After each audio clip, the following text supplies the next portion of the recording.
you won't find many interviews of me. I rarely attend high-profile panels, because I've always believed the most important builders are not the ones who speak the loudest. They are the ones who keep building. Today, for the first time, I'm telling you my story, not because I want recognition, not because I seek legacy, but because someone out there, coding, quietly, doubting, silently, dreaming, endlessly, might see a reflection of themselves here. This is not a story of overnight success. This is a story of quiet obsession, of walking alone in the dark, with only an idea as your light. Shall we begin? I was born in October 1971 in Ningbo, Zhejiang Province, a coastal city, just a place where life moved slowly and values ran deep.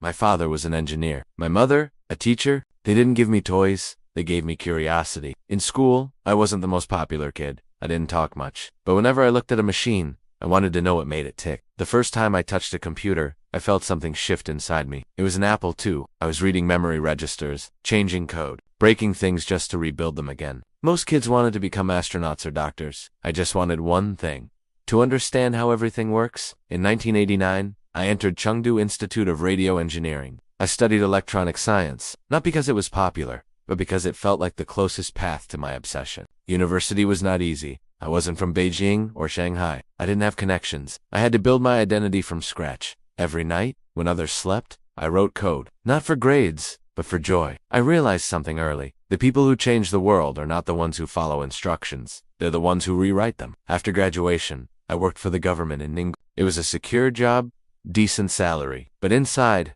I was restless. Security doesn't excite visionaries. Stability doesn't spark innovation. So I left. In 1995, I moved to Guangzhou and worked at a foreign trading company. It was here that I first saw the internet in action. Slow, fragile, new, but full of infinite potential. One day, I sat alone staring at a monitor. A thought rose in me like a tide. If we can make the internet not just accessible, but usable, we can change everything. In 1997, I made the decision. I was 26 years old. No VC funding, no connections. Just a desk, a dream, and a dial-up modem. That's how NetEase was born. We started with email, a basic service, but I believed email is identity. If people could send and receive mail easily, they'd come online. If they came online, a new world would begin. We launched China's first free email service. Simple, stable, hours. In the early days, our servers crashed constantly. We worked 20-hour days. I often slept under the desk. I answered customer service emails myself. People said, "You could have joined a big company. Why suffer like this?" But I wasn't suffering. I was becoming, because every crash taught us resilience. Every bug taught us attention. Every complaint taught us empathy. The internet bubble came, and then the crash. In 2000, our stock collapsed. We were almost delisted from NASDAQ. Investors disappeared. Employees quit. Journalists wrote us off. I remember one day, sitting alone in the office, looking at the server lights blinking silently in the dark. I said to myself, even if no one believes in us, I will not stop. And I didn't, because I knew we weren't building a company. We were building a foundation. Then came the second chapter of our story. Gaming. China was changing. Youth culture was rising. And I saw a new frontier. Not just games for entertainment, but digital worlds where people could belong. In 2001, we started developing online games. Everyone thought we were crazy. We're not Korea. We don't have talent. We don't have IP.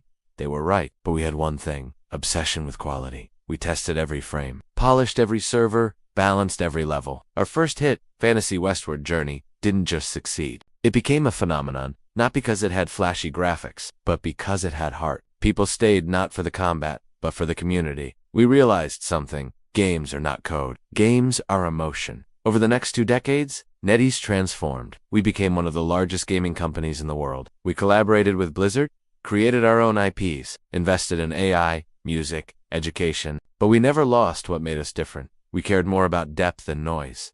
While others chased speed, we chased soul. We didn't want to be the fastest. We wanted to be the most trusted. Even today, our games are known for one thing: respect for players. People ask me, why don't you appear more? Give speeches, build a personal brand. My answer is simple, because I'm not the product. My ideas are, I don't want to be followed. I want people to follow their own ideas with the same intensity I had. Every time I see a teenager escaping into a NetEase world, not to run away from life, but to find themselves, I pause, and I feel something deeper than success.